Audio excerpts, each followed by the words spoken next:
calling undocumented immigrants Satan. Would that be racist? The increasingly marginalized yet dogged minority who would restrict legal immigration to 0, or better yet, minus 30 million, will be the first to assure you that they aren't racist. Steve Kreiser, or is it Creaser? Let's say Creaser. Third highest ranking official in Michigan's Department of Transportation, is no exception.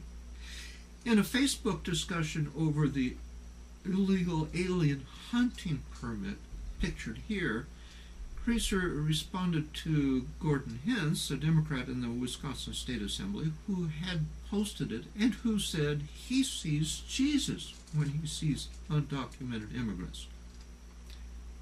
Creaser responded, "You may see Jesus when you look at them. I see Satan." And yet, Creaser's sentences right before that argued, however lamely, that calling immigrants Satan is not racist. He said, "The sticker," meaning this the picture is a picture of a sticker. The sticker is it's a sticker you put on your car. The sticker is probably over the top, and while some people are undoubtedly motivated by racial stimulus, racial animus, I think you err in insinuating that opposition to illegal immigration generally is driven primarily by racism. The illegals themselves have bred the animus that many American citizens feel toward them. After Governor Walker fired him, see, governors have authority to fire and replace anyone in state government, including department heads. After he was fired, Creaser said, I didn't mean any offense."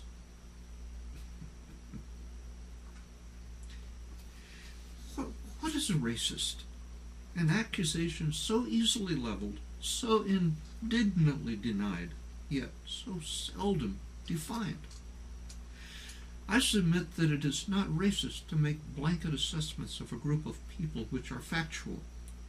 It may not even be racist to make unflattering blanket assessments of a population group which are not factual, but which one has open-mindedly tried to confirm and has just been fed bad information. But it is racist to say or even think false accusations against an entire group which one has no interest in investigating, while one shouts down contrary evidence. By this definition, it is not racist to say blacks have more melatonin, as the substance whose quantity determines skin color, than whites.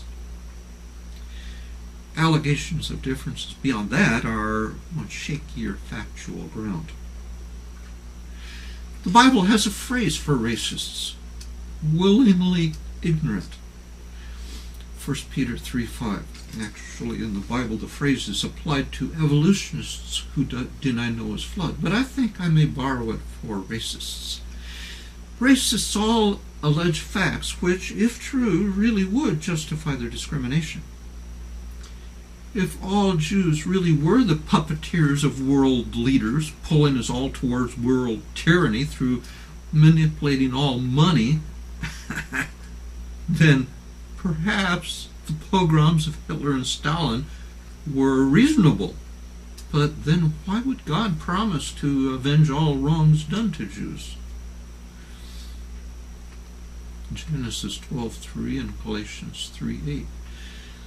If blacks really were, as past American slave owners insisted, only 3/5 human and grateful to have their otherwise chaotic, meaningless lives so wonderfully managed by their white masters, then perhaps slavery was justified.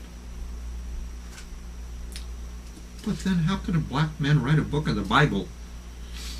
As Zedekiah 1:1 says, the prophet was the son of Cush, meaning black, who was the great-great-grandson of the righteous King Hezekiah. why would another book of the Bible glorify interracial romance between a white man and a black woman? Song of Solomon 1, verse 6. When Moses' sister criticized him for marrying a black woman, why was it Moses' sister that God punished in a way that made whiteness the curse? Numbers 12. If unborn babies really do not have souls, or feel pain, or feel emotions, or respond to the call of God before they are born, then perhaps abortion is harmless. But Luke 1, verse 41 to 44, insists that unborn babies experience emotion, can recognize the voice of the righteous, and can choose to be glad or sad at such a presence. Jeremiah 1 verse 5 says God's call can come and be received at conception, if not before. If undocumented immigrants really do drag down our economy and take jobs from citizens, further restrictions might be justified. But the evidence is that they create at least as many jobs as they take, leaving better jobs for citizens. And massive new legal immigration is probably the only thing that can save us from our crushing national debt. And even the most restrictionist of trained economists complain only of diminished jobs for high school dropouts, no other group, and they allege only a slight reduction even for them. If our unloved neighbors really did knowingly violate legitimate laws grounded in reality, which are understandable enough that those under them can know what actions will eventually, years later, when the USCIS finally processes their forms, be counted as violations. If that were the case, then calling them criminals or illegals might be warranted. But that isn't the case. I conclude that it isn't necessarily racist views which make one a racist, but one's enthusiasm for them and preference to any challenge from reality. So before you accuse an immigration restrictionist of being a racist, try to reason with him. See if he addresses evidence or just circles around it with a chain of other false accusations, none of which he will submit for vetting. But be forgiving. No political group has a monopoly on racism by this definition. In fact, very few people on either end of the political spectrum appreciate being refuted. General resistance to the whispers of reality through the snoring of comfortable mental habits is part of being human. The human rights landscape across the planet proves it. As for seeing Satan in immigrants, the Pharisees saw Satan in Jesus himself. So when Jesus told us to recognize him in immigrants, we should not be surprised if some modern Pharisee should indeed see Satan when he sees an immigrant. But verse 46 warns that those who do will end up in the other place.